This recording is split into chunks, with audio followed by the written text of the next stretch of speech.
Hey there folks, Bryce Holdaway here, host of The Property Couch, and with me every month I have Nerida Conisbee, who's the Chief Economist at the REA Group, known best to most people as realestate.com.au. Hello. Hi, how are you? I'm pretty good. Excellent. Hey, I've caught you with an interest rate decision likely to be tomorrow. Well, it's actually going to be tomorrow. Yes, it will be tomorrow, yes. But in terms of what that's likely to be, what's your prediction on that? I think it'll be a hold. When we saw the last unemployment figures, they did remain steady, so I think that's a good sign. They didn't go backwards, which would have been a better outcome. But I think the Reserve Bank will just hold off until at least next month. So they'll wait for a bit more data to come through, just see how much stimulus that interest rate cut has given to the market and see what happens. What are your observations of that stimulus in terms of, because you can imagine what the conversations are like at RBA board level, because they're trying to stimulate one part of the economy without sort of reigniting the property market, and clearly with interest rates being dropped, that can lead to confidence for people to come back out and buy. So what's your observations, and what impact do you think it's going to have over the medium to longer term? Well, there are a lot of worries in the economy. I mean, we've had low inflation for a long time. Retail trade has been bad. Wages growth has been non-existent. So I think what the Reserve Bank were holding out for was the fact that unemployment was remaining pretty low. So that went up a little bit in April. So that was a concern. And I think that's at that stage that they decided to cut. I think going forward, there'll be a number of things that they look at. Mainly, I think unemployment's the big one. You know, if we start to see that continue to rise, then that will spark the need for a further rate cut. Depending on how far it rises, that will be the issue for property. And I think on one hand, you know, this interest rate cut has been a stimulus to the market. Yeah. We can very clearly see, particularly Melbourne and Sydney, which were very challenged, have picked up again. But on the other hand, you know, if we do start to see unemployment rise quite rapidly, that is a very big concern for property, because people will, no matter what interest rate they're at, they will try and adjust their spending to pay off a loan. But if they lose their jobs, then it is very, very difficult for people to sustain a loan. Yeah, it is difficult. I mean, stick around, folks. We're going to go through some really good data too about the most clicked on property, and it's a ripper too. I think we were thinking which one of us would get that. So stick around for that, folks. But I was speaking to our buyers agency team this morning, and that their observation is that it is absolutely jam-packed with interested buyers. And I've always said the best time to sell a property, if you've got an A or a B property, is always in winter, because you've got less competition, and still, particularly in Melbourne and Sydney, it's not as if the cold weather stops people buying real estate. But some of the opens were scores and scores of people deep.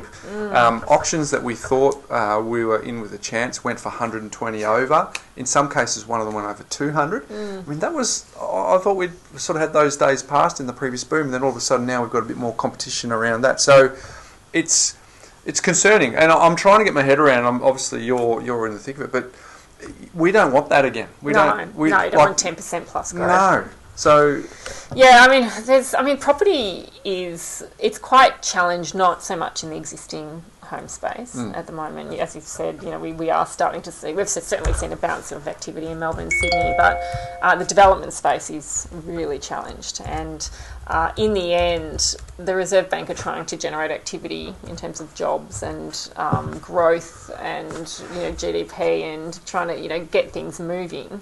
And if we have a shutdown of the development sector, then that is very, very problematic for the economy, particularly given if you look at the last 5 years, not only has it generated enormous levels of employment, demand for raw materials, but stamp duty as well for many state governments. It's been a massive contributor to growth. So with that shutting down, you know, what does that mean for economic growth? But you're right, you know, you do need to balance the fact that interest rate cuts, you know, they mean bad news for the economy, but buyers love them because it means they can borrow more. It's a bit easier to get some money from the bank, and starts to push up pricing. Well, the fact that you have the sort of it's costing you less, and APRA will the floating assessment rate to come in, that will give people confidence, but they'll also have the memory of the previous correction as well, particularly I hope so. In Melbourne and Sydney. So I hope that it doesn't go.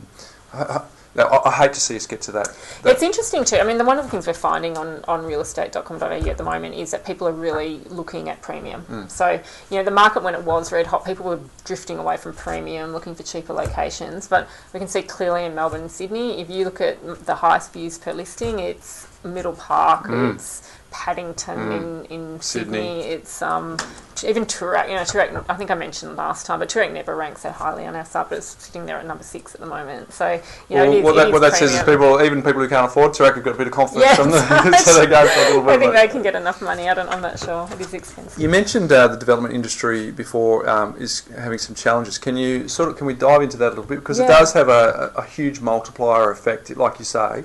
I was chatting with a client the other day who has a Harvey Norman franchise, and he said, "I'm the barometer for the economy." He goes, "Because we've got such a broad cross section for our demographic." He goes, "I just make observations at the end of the week about what I've seen in the week or over the last 4 weeks, and I get a pretty good reflection of what's going on in the economy." And they're obviously new furniture if people aren't building, so that sort of flows on for what you're saying before about that development industry. If they can't, if they're suffering, everyone's suffering. Yeah. Look, it's really tough. I mean, it has been hard. I mean, at every level. So if you're a developer and you've got a site, it's hard to get funding in the first instance. So banks aren't lending. A lot of mezz debt providers are providing it, but even they're getting fussy about what they're going to lend in.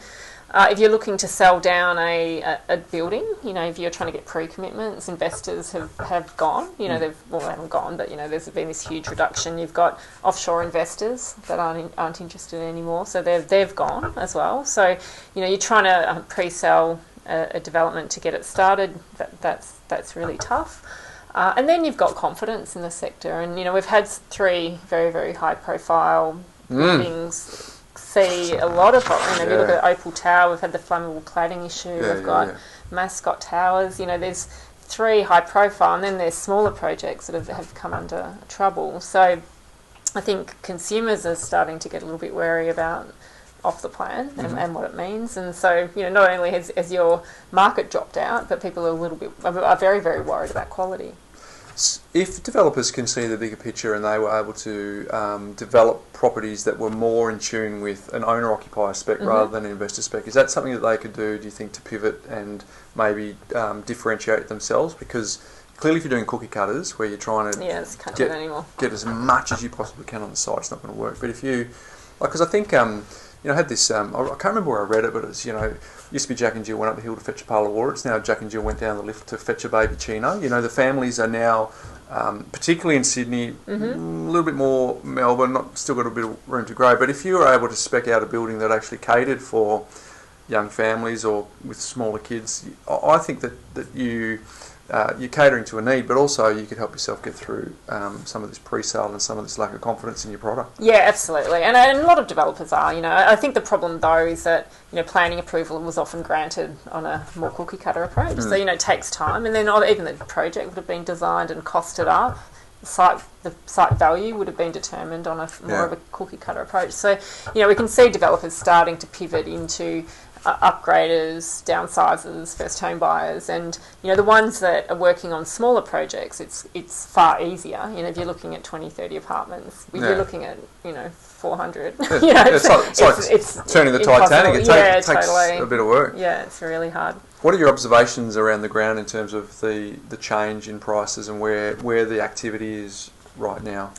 Yeah, so Melbourne and Sydney, we did see a big bump post-election in terms of search. We saw a bump post-interest rate cut. We're not exactly seeing it flow through to pricing yet. So Sydney started to stabilise April, May, sort of saw a bit of a dip in June. Melbourne saw a bit of a stabilisation in June, but it was falling through April, May. So I think, we're probably at the bottom or very, very close, but, it's not translating yet through to big price rises. When we have a look at some locations, though, we can really see a pickup in pricing. So probably the one that really stood out was Sydney's Inner West. And, Sydney's Inner West is an area that has undergone enormous change over the past decade, and it is pretty expensive now. And it could be, Newtown, for example, sits at the top at the moment for New South Wales in terms of views per listing. So that area saw a bit of an increase in over the quarter, and over the month it saw another increase. So it does look like premium Melbourne and Sydney is picking up first, and then we'll start to see that ripple effect to other locations. It kind of makes sense because we in just using Melbourne as an example, we found that even during the downturn, it felt like we were only seeing it at headline level, because we would typically, for investors, be buying in the inner west, the inner northwest, the inner north, and very rarely would we be in the fertile crescent, the leafy east, largely because for the same amount of money we could get land versus down there we'd have to get an apartment. So Yes. we were observing some of that feedback in the Melbourne market, but our clients were still, 2, 3, 4 people interested at auction, and there's still a fair bit of demand. So it kind of makes sense that inner western story is similar for Sydney, because that's where that affordability starts to go before you move around to other parts of the city. Yeah, I think Melbourne's comparable would be the inner north. Somewhere like Northcote is probably quite similar to Newtown. They're kind of similar demographics. Yeah, the hipsters. Yeah, hipsters. Hipster Melbourne and Sydney doing well at the moment. Cool. Hey, what about so some of the other Brisbane?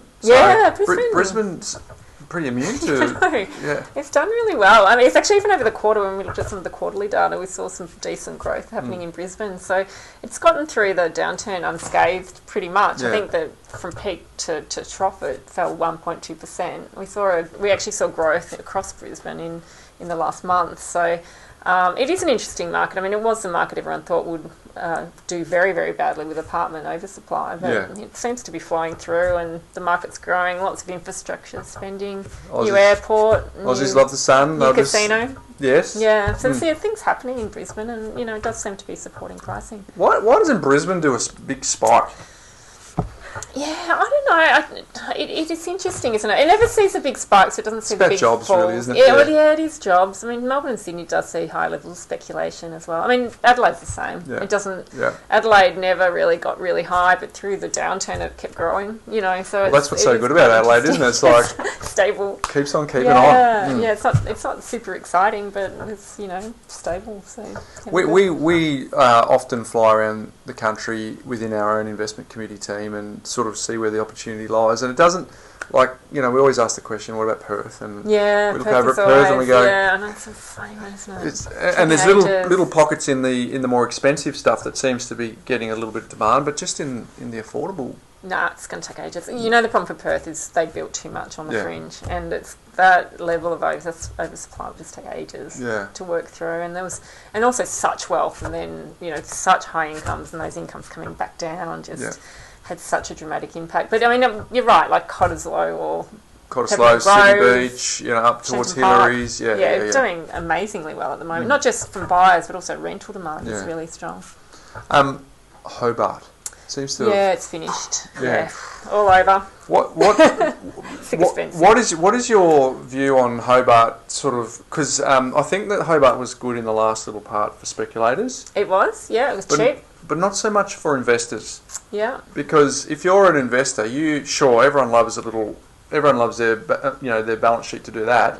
But if you spend the next part of the cycle tracking sideways, that's not good for an investor who wants to. If you're wanting capital consistent growth that they want. No, it is interesting. I mean, Hobart was one. If you'd bought 5 years ago and you were selling now, you'd clean up. Like it was a really we could see in 2015 a real pull away on views per listing in Hobart, like to the extent where Melbourne, Sydney, Brisbane, everyone was kind of tracking like this, and then Hobart just went like this. It just came out of nowhere, and at the time we thought it was speculation, purely speculation. But then then we started to look at things like the changing economy and population growth and jobs growth, and it was sustainable, but it's not a market you would do well speculating now because it's expensive. If you go to Battery Point, you're paying 1.2 mil. Sandy Bay is almost at $1 million, so it's not not the place to get a bargain so much anymore. It's a place to go and relax and enjoy life. Yeah, Sandy Bay and Battery Point, they've got some amazing real estate with some amazing. I mean, Launceston is kind of the next wave now. So Launceston is seeing lots of activity. But I think, again, you do have to be cautious. And, I mean, actually one thing though, at least in Hobart, there is actually very, very low levels of rental properties. So, you are pretty much guaranteed a tenant. Gives you a bit of comfort, yeah. Hey, what about some regionals? Where are you seeing activity in the regions? Yeah, so Mackay has seen a big leap over the past 12 months. I think it's up about 5%, which doesn't sound amazing, but when everywhere else is falling, it's it's good news story. And it's still growing. Like the last quarter was also really good. So mining towns are doing well. So what's going on there? What, are people with short memories? Yeah, probably. We did see a big pickup in rent over the last 2 years. So anywhere there's been a big project announced, we've seen sort of 20%. Somewhere like Whyalla has seen a 20% plus increase in rental levels. So that's not flowing through to demand. I think it's investors. It wouldn't be owner occupied. So I think investors are going. But I mean, you can buy in those towns for 110,000. Yeah. And if you get 20% growth and you're on a 12% yield, amazing. But you do have to remember you're probably not going to keep getting that capital growth. And that tenant may not be there forever. No, so and just go and ask some people who got burnt in the last cycle. And also don't buy too many of them. I think that's the thing too. Like I think people that went in hard and put everything into mining, that's in any market you're going to come unstuck. Yeah, and it's like everything, right? If you've got we usually say about $5 million worth of residential real estate in good blue chip locations. Well, then you can start to branch out and try other things. Try something a little bit risky. Yeah, don't go in on. But don't just do that for an affordability point. So, no, totally. All right. So, last thing to talk about is just this little sort of upward trend in clearance rates. Yeah, it was amazing over the weekend. So 75 in Melbourne, 73 in Sydney. So it was.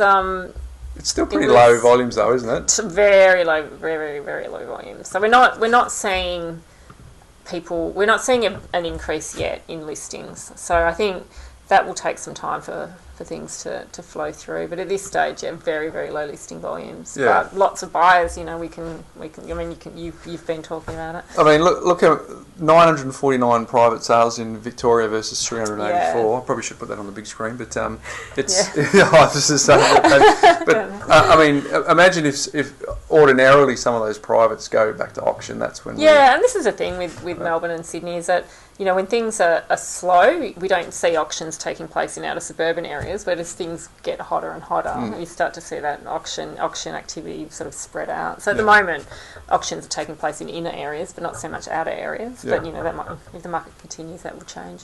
I'd probably be remiss of sort of asking your views on external world sort of goings on and how that you see that affecting Australia and what we were talking about before in terms of unemployment and those sorts of things. Are you what's on your radar externally that is neutral or of concern to you? Well, the trade war's a big one. So, that ramped up in May. It started June 1st. So the tariffs on both Chinese and US products came in then. It did take a little bit of time for the tariffs to be applied because it was basically from goods shipped on June 1. So it takes some time for them to be delivered. But, if that's not resolved, that'll knock growth off China, and that knocks growth off us. So, that's probably the biggest risk. The other risk, though, is around not just trade, but sovereign risk. So, between the two countries, what happens? Alibaba, for example, are doing a major listing, another second listing, and they're proposing to do it through Hong Kong instead of the US because they're worried about the US government risk. So, it could extend beyond. So, I think. It could get resolved, and hopefully it all gets resolved, but if not, then it will be a big deal for the global economy. And the global economy is slowing down. We've got Brexit causing problems. We've got, the European economy is not doing too well. So, there's lots and lots of risks. When I was at uni, they used to say when America sneezes, Australia catches a cold. Is that more now when China sneezes? So more so than America? But it would be from in terms of our reliance on China now. It is. So we're very reliant on them. So. All right. Well, we have got a little bit of fun here to finish off our segment. We want to talk about the. Ives is asking me not to touch the mouse. So what we're going to do is this is the most clicked on listing. In the past 7 days. Now, I cannot for the life of me work out why, so if you could help me here, Nerida, given that it's in a rubbish location. Oh my God, I love Byron Bay. Within walking distance to a beautiful beach that has the most... I actually think up here there's a place called Pigabeen, which I showed on one of the shows, just up near the border here. I won't get too bogged down in it, but it's got beautiful rolling hills. It's close to world-class beach. You've got an international airport. You've got amazing climate. I just think that it's the centre of the universe. But it is. Actually, at the moment we're seeing very, very strong rental demand in northern New South Wales. To the extent when we look at New South Wales and look at the most views per listing for rent, it's never Sydney, it's always northern New South Wales, whether it's Tweed, Byron, you know, all those areas. So there's definitely a population shift. Yeah, well, why wouldn't you? I mean, look at that. This is stunning. This is an amazing example of what is on offer if you go. Clearly you're spending you wouldn't get away with that in Melbourne. You'd never use that outdoor area quite as much, but that is just stunning. So 1.97 though for regional, it's not cheap. Yeah, Byron's probably one of those rare places where 1.97 doesn't feel like it's out of place. No, does it? So, no, not at all. So that's the most clicked on there, folks, for the last 7 days. This one here is the most expensive property purchased through the last 7 days. Have a look at this. It's down near Bowral. If you had a cool $4.1 million, you could pick up this little beauty, but it is on a significant parcel of land as well. Is this your taste at all, Nerida? It's pretty nice. A lot of space. Spend much time in this part of the world? No, I haven't actually. No, I should. I've done a couple I live in Sydney. I should head down there. I've done a couple of episodes around here, down Kangaroo Valley, so on Escape from the City, Thursdays at 8 p.m, just in case. I'm on this week, this Thursday. What is it? I was just found out, so I'm at the Gold Coast. Goldie. So there you go, folks. Nice. If you're sticking around, check that out, ABC. Nerida will, won't you? Yes, I'll be right in front of my yeah, that's right. I bet eye views. So this one is on a lot of land. There you go, over 5,000 square metres of land. Folks, this is the most clicked on listing for auctions. It's in Melbourne, so for those of you that don't know where that is in Bentley East, I'll give you a bit of context around the city. There you go. Usually known for a lot of development sites, but I don't think you'd be wanting to turn this one into a development site. Yeah, they're pretty vocal on the land size, aren't they? Yeah. Yeah. Second photo, 680 square metres, a big block. Yeah, well, and what's typical around there, you usually put side by sides down there. Yeah, a couple of dual occupancy. But you're paying a lot for the house, but this is the one that has been clicked on the most, and in the last 7 days. And this one here is the most clicked on rental. $600 a week. You can get almost an acre. And this here was... Lots of storage. Lots of sheds, storage for cars. Look at that deck. Yeah, not too bad internally. Big property. Yeah. There we go, folks. So if you have a cool $600 and you want to be on the south side of Brisbane, Vegas, with the city up there in the north, you can check that out. But as always, I appreciate you coming in and sharing your wonderful insights. Any major events? Normally I come in here, you're getting locked up in budget and you're having to assess elections and all that. Is it a pretty cruisy week this week? It's pretty crazy. I've had school holidays, not so many events. So yeah, I've got a presentation tomorrow and a few other things. So. Well planned, so nice work. So there you go, folks. Nerida Conisbee, the Chief Economist at the REA Group, comes and joins us every month to digest the market, which we find really, really insightful. So if you want to check us out, The Property Couch, each Thursday at 3 o'clock, you can go to thepropertycouch.com.au.